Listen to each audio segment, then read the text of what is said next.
tangan kita, bukalah pintu hatimu, mari berbagi cinta, jangan hanya menunggu.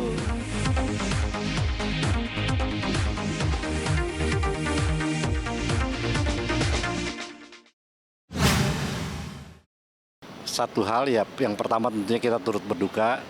Yang kedua itu ya memang alam ini akan merekonstruksi dirinya sendiri ketika ada luka di tubuh alam. Mungkin karena hutan udah botak, globalisasi dan segala macam lah, global warming dan segala macam. Nah mungkin mereka melakukan rekonstruksi sehingga bakal ada bencana-bencana. Ya tugas manusia bagaimana selain waspada tentunya untuk yang tidak terkena bencana mudah-mudahan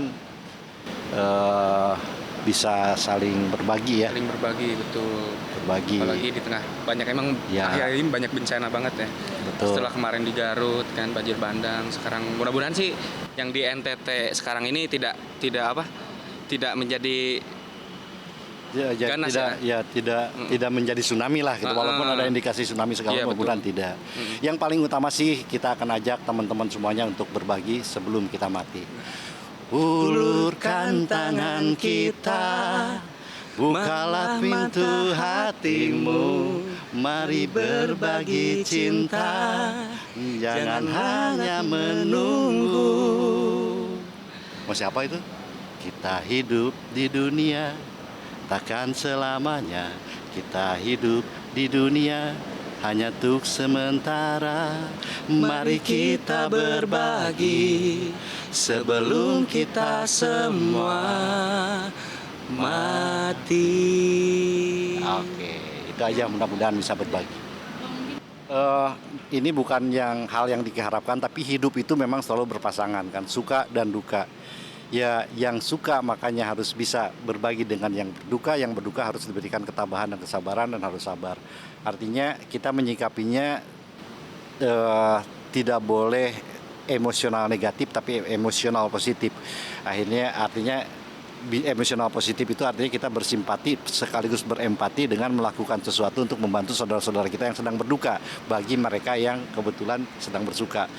Tapi yang sedang berduka mudah-mudahan tidak emosional negatif dengan akhirnya jadi putus asa, frustasi. Jangan seperti itu.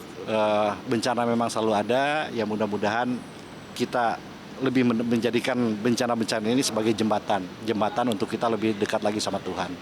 Ya itu karena memang kita sendiri manusia tidak bisa menjaga alam. Hutan digundulin, terus ya macam-macam ya akhirnya otomatis alam ini bereaksi, mereka mengkonstruksi diri. Kalau misalnya kita luka nih, set di sini, dia akan merekonstruksi sendiri, lama-lama kan rapat. Ya kan? Begitupun alam, ketika alam terluka maka dia akan rapat sendiri. Tapi akan ada pergerakan tanah dalam bentuk macam-macam, banjir bandang, tsunami dan yang lain-lain. Makanya sebetulnya kita nggak bisa nyalain siapa-siapa, ya kita yang salah. Makanya pembangunan ke depan, harapan saya pada pemerintah, pembangunan itu memang harus melalui KLS, kajian lingkungan strategis yang ada di Badan Perencanaan Nasional, supaya pembangunan itu tidak asal ngebangun, tapi betul-betul memperhatikan kondisi alam kita yang tidak semua tempat layak untuk dibangunkan sesuatu, harus melalui kajian-kajian teknis. Ya mudah-mudahan loh. Ya mudah-mudahan sih tidak terjadi bencana yang dahsyat ya. Mudah-mudahan tidak ya, aman. Buat para korban, Anda tidak sendiri.